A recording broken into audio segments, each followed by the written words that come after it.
हजारों ख्वाहिशें ऐसी कि हर ख्वाहिश पे दम निकले। बहुत निकले मेरे अरमान लेकिन फिर भी कम निकले। तो आज हम बात करते हैं ऑब्सेशन मूवी की, जो 2026 की वो हॉरर फिल्म है जो यूएस में बहुत चर्चे में है और honestly deserve every bit of that attraction, क्योंकि ये दिखती है कि एक विश पूरी दुनिया को कैसे उलट पुलट कर देता है। तो शुरू करने से पहले चैनल को थोड़ा सब्सक्राइब कीजिए, वीडियो लाइक कीजिए और कमेंट्स में बताओ कि अगर तुम्हें एक सुपरनैचुरल विश मिलता है तो तुम वो कैसे यूज़ करोगे। तो भाई लोग, स्टोरी है बियर की, एक ऑकवर्ड म्यूजिक स्टोर एम्प्लॉय जो अपनी चाइल्डहुड फ्रेंड निकी से सीक्रेटली बहुत ज़्यादा प्यार करता है। इट्स अ क्लासिक नाइस गाई प्रॉब्लम, राइट। एक दिन उसे एक एंटीक शॉप मिलता है जहाँ पे वो एक टॉय खरीदता है जो है वन विश विलो। एक सुपरनैचुरल टॉय है जो कहता है कि अगर तुम कुछ विश करते हुए इसको तोड़ दो तो जो तुम मांगोगे वो विश फुलफिल हो जाएगा 24 घंटे के अंदर। और भाई तो भाई की तरह विश कर लेता है कि निकी मुझसे सबसे ज्यादा प्यार करे और भाई ग्रांटेड हो जाता है विश। और उस एक मोमेंट से फिल्म पूरा क्रीप आउट करने लगता है भाई। सो सडनली निकी भाई बियर से क्रेजीली, ऑब्सेसिवली एंड अननेचुरली प्यार करने लगता है भाई, पॉजिटिव, वायलेंट एंड अनहिंज्ड। और वो बहुत क्रेजी, बहुत ही क्रेजी चीजें करने लग जाती है। तो बियर मूवी के शुरू में दिखाया गया था कि बियर का कैट मर गई है तो बियर ने उसे फेंक दिया था। तो ये जो सब विश पूरा हुआ, उसके बाद निकी उसके घर पे आई थी बियर के, और वो उस कैट को सी ऑफ करने के लिए उस मरे हुए कैट को बाहर से अंदर लाया, घर के किचन में रख के पूरा मोमबत्तियों से सजा के उसको सी ऑफ करने लगी। तो देख के बियर तो भाई पूरा पागल ही हो गया। तो वो बोला कि इसको फेंक दो, और उसके बाद भी निकी उस कैट के मीट को लेके उससे सैंडविच बना के उसको टिफिन में बियर को दे दिया। तो ये सब बियर देख के तो भाई पूरा वो क्रीप आउट हो जाता है। और तब वो उस टॉय के पैकेट को मिलता है फिर से। तो उस टॉय के पैकेट पे पीछे एक हेल्पलाइन नंबर था, वहां पे उसने कॉल किया और वहां से उसको पता चलता है कि ये विश कभी भी रिवर्स नहीं हो सकता। निकी को बचाने का सिर्फ एक ही तरीका है कि जब बियर खुद मर जाए, तभी असली निकी फिर से वापस आ सकती है। तो इस सब के बाद वो दोनों फिर एक पार्टी में जाते हैं उनके दोस्तों के, और वहां पे जाके उनके सारे दोस्त भी ये देखते हैं कि निकी भाई कितना अजीब बिहेव करने लगती है। और फिर आखिर में कैसे सब सॉर्ट आउट होता है, ये सब देखने के लिए आप प्लीज हॉल में जाइए और देख के आइए ऑब्सेशन। और मैं अगर थोड़ा एक्टिंग का भी बात करूं तो as Bear Michael Johnston gave a stellar performance as a awkwardness and guilt वाला जो बंदा जो हमेशा डरा हुआ रहता है, तो as a he played it perfectly.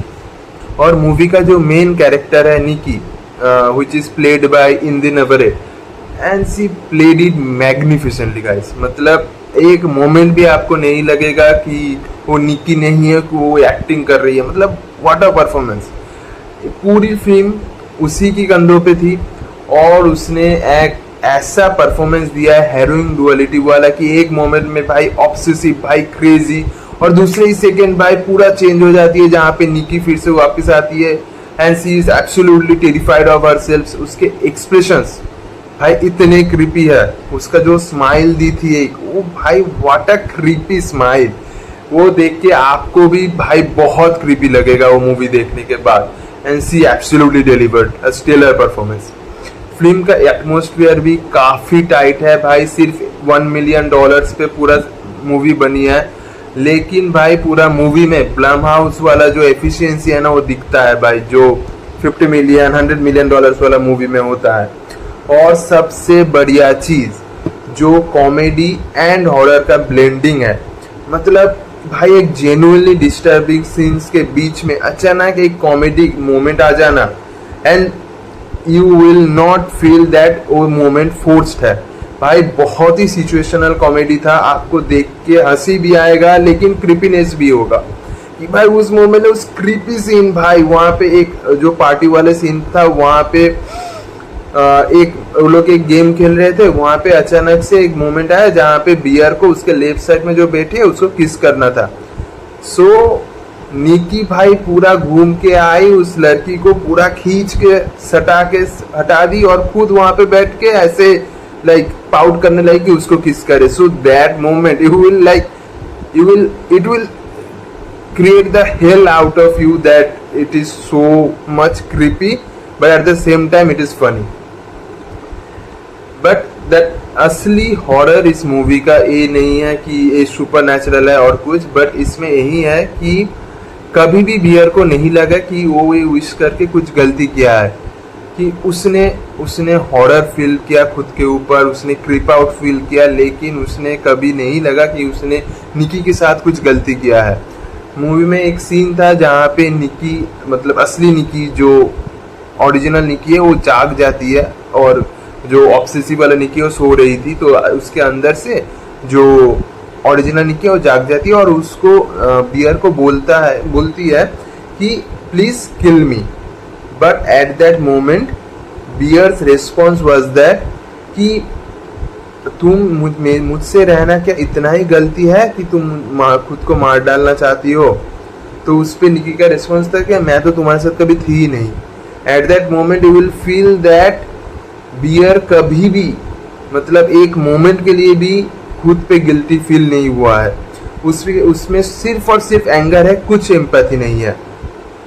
ये फिल्म में एक कमेंट्री है भाई एंटाइटलमेंट की, कंट्रोल की, और भाई ये सब ने उसने $1 मिलियन पे दिखा दिया भाई. हैट्स ऑफ टू करी बर्कर, hats off to Curry Barker. What a direction, what a writing. Overall for me Obsession 2026 is a bold, uncomfortable and smarter than it looks. अगर आपको सुपरनैचुरल हॉरर देखना है तो प्लीज जाइए, देखिए. It is not a time waste, it is a great movie, it is a must watch movie. आपको ये सोचने पे मजबूर कर देगा. तो मेरी तरफ से तो भाई it's a solid 9 out of 10 movie. Just go and watch it.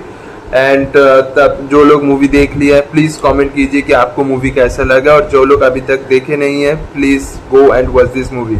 And तब तक के लिए पीस आउट गाइस.